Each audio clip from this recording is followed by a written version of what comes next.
Welcome to the Allegrativity Powercast with Allegra Sinclair. Get ready to punch fear in the throat, show up, and tell your story. Allegra Sinclair is here to help you become the powerful woman you are meant to be. It's finally time to get unstuck and reveal how fabulous you are. And it's time for your host, Allegra Sinclair. Hey, it's Allegra. Welcome to the podcast. So today I want to talk just a little bit about how you're letting fear keep you from being successful. Now, we have talked about fear quite a bit this year. We've talked about punching it in the throat. We've talked about how you conquer it. We've talked about overcoming fear of failure specifically. But today I want to talk about what the world is missing if you don't address your fears. So I have a quick story to start with because I love illustrations and little fables. So there is a frog named Frances. Now, Frances knew that she was the best person in her community to take charge of a specific initiative. They're trying to get a pool built. Their community is growing very quickly, and they've all discussed the need for a pool, but they also know that they need a head of their homeowners association in order to spearhead this project, kind of help them manage growth, etc. So they've talked about the need for a new head of their HOA, and they all started throwing names in a hat. Now, nobody threw Frances's name in the hat because they had never heard her speak. And that was the one thing that prevented her from nominating herself as a candidate, because she was petrified of speaking in public. She would often say to her husband, "Man, I wish I had the confidence to speak up and be heard. I have what I think are some really good ideas for our community, and I want to share them with other people." So her husband said to her, "Hey, opportunities don't come every day. If this one right here, if becoming the head of our homeowners association really means a lot to you, you ought to put aside your fears and speak up." So Frances gave some thought to her husband's advice and decided maybe he was right. She should give it a shot. She didn't know if she'd be voted in, but it was worth a try. So the following day, when they had the next meeting of the community, she hopped up into the front of the room, closed her eyes, and said, "It's now or never, time to let your voice be heard." And with that, she gave a phenomenal speech. It was inspirational. It was motivational. It was epic. Now, while all of her neighbors were stunned to hear her actually speak, they also cheered. They were excited about her ideas. They were excited about her vision. They were excited about the leadership they saw and the potential for their community. It went well beyond a pool. They were excited about the things that they thought they could bring to their community. So the vote happens. Now, the neighbors who hadn't already voted started voting for Frances.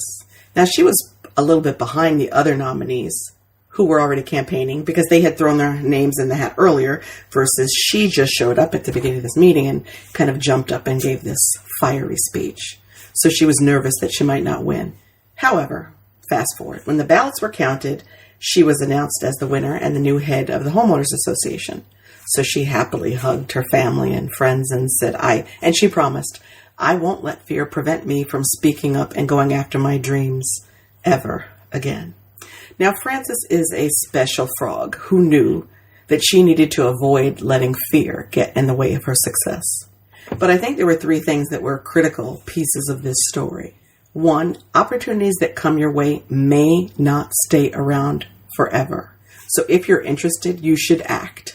If you don't act and that great opportunity passes you by, there's no guarantee it will come back, or any other similar opportunity will come back your way again.